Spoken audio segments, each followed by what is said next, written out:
qisada hal qoys inan hooyadeed iyo aabaheed oo ku noolaa meel tuulo ah. Hooyadeed iyo aabaheed waa da' iyada oo keliyata ayaa u joogta, mana jirto cid kaloo u adeegtaa.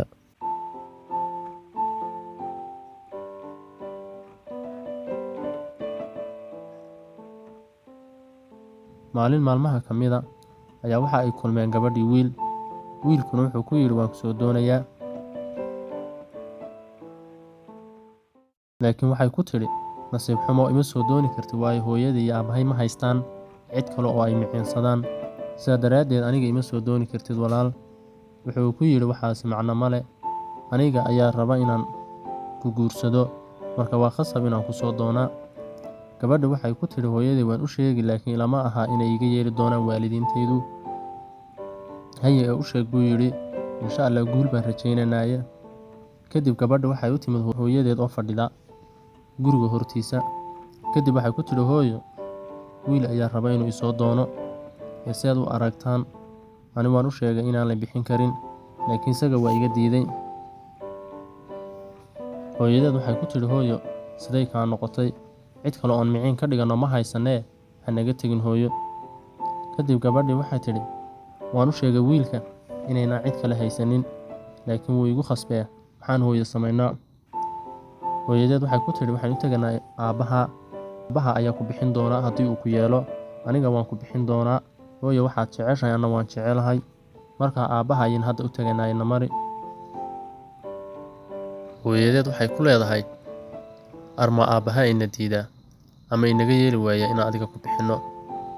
Inantuna waxay leedahay aabba waa dabeecad xumiya waan ogahay, laakiin haddana waa khasab inaan u sheegnaa. Iminka waxay u tegayaan inanta aabaheed.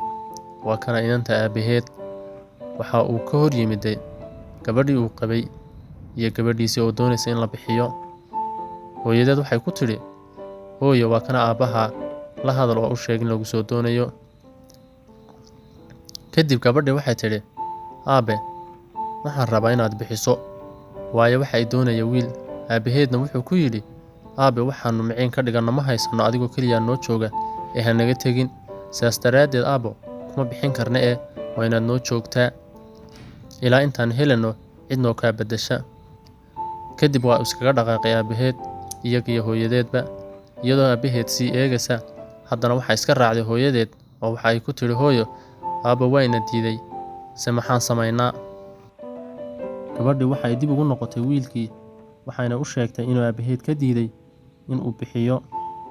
Wiilkii waa uu cadhooday, waxaanu u yidhi muxuu igu kaa diiday?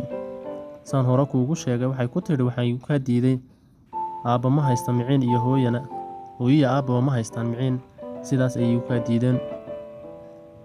Wiilkii wuxuu sameeyey caqli wanaagsan. Wiilkii wuxuu ku yidhi haye hadday saa tahay wayna miciin kala haysanin, aniga fikrad fiican keenaya, insha Allah waad igu raaci doontaan. Gabadhi waxay ku tidhi haye maxaad keeni doontaa? Waxa uu ku yidhi waxaan gurigeenna ka dhisi doonaa guriga hooyo iyo aabba agteeda, kaamana fogeyn doono, si aad iyagana ugu micinto anna aan iyaga ugu miciino, waynu labadeennuba garab ugu noqonno, dhanka kalena aynu ka ahaano inagu qoys. Taasi waa fikrad fiican ayay ku tidhi, hadday saa tahay ina mari u sheegnee. Kadib wiilkii gabadhi way is soo raaceen, waxayna u tegeen waalidiintii gabadha. Waxay ku yidhaahdeen hooyo iyo aabe waxaan haynaa fikir ka duwan kii hore, gabadhiina waan idinka soo doonayaa oo waan jecelahay, laakiin waxaan samayn doonaa fikir wanaagsan oo ah inayna idina idinka tegin, anna aanan idinka kaxaysanin, oo ah inaan guriga ka dhiso gurigiinna agteeda.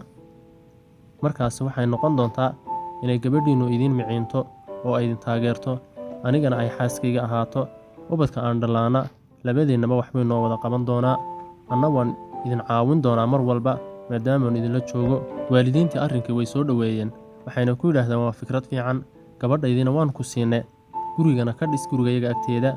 Dulucda sheekada ayaa ah fikirka wanaagsan waxa uu leeyahay midho wanaagsan ama wuxuu dhalaa midho wanaagsan.